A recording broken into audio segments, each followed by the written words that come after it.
Queen City News anchor Derek Dellinger has a look at the bill. And Derek, what are the chances of this really passing? Well, there is a concession on both sides that are for and against this legislation. They do believe that it will be an uphill battle, but the move to have the lower blood alcohol limit, it comes with a federal recommendation.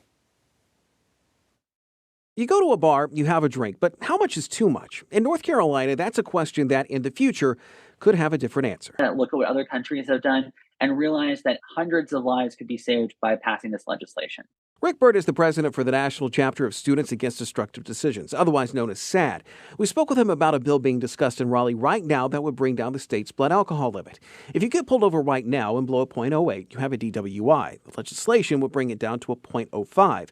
This may sound like something novel or maybe even drastic, but federal authorities have been recommending the lowering of the limit for years now, since 2013. No, we support this legislation. We think this should be part of a more holistic approach to talking with teens, talking with parents, engaging law enforcement, making sure that members of the community understand why driving impaired even one time is dangerous. You're now starting to get where that limit's getting so low. Can someone have a drink of a beer or a drink of or a glass of wine at dinner with friends at a restaurant and drive home? Are they concerned? Mark Gitana has been involved with numerous DWI cases over the years. He's with Gitana Meredith in Charlotte.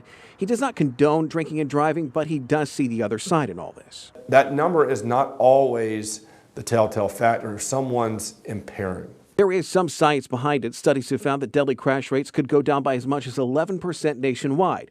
But despite the math, there's a belief from both sides that it could be an uphill climb. Should we be spending all of our resources and time and energy on this, or should we be trying to deal with some other stuff behind the wheel? At the very least, there's hope the bill could be the start of a conversation.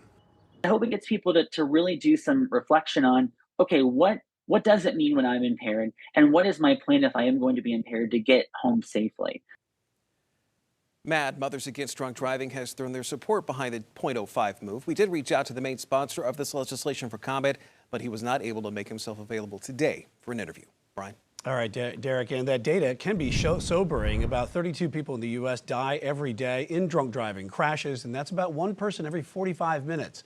More than 11,000 people died in crashes involving a drunk driver in 2020. That's a 14% increase from 2019.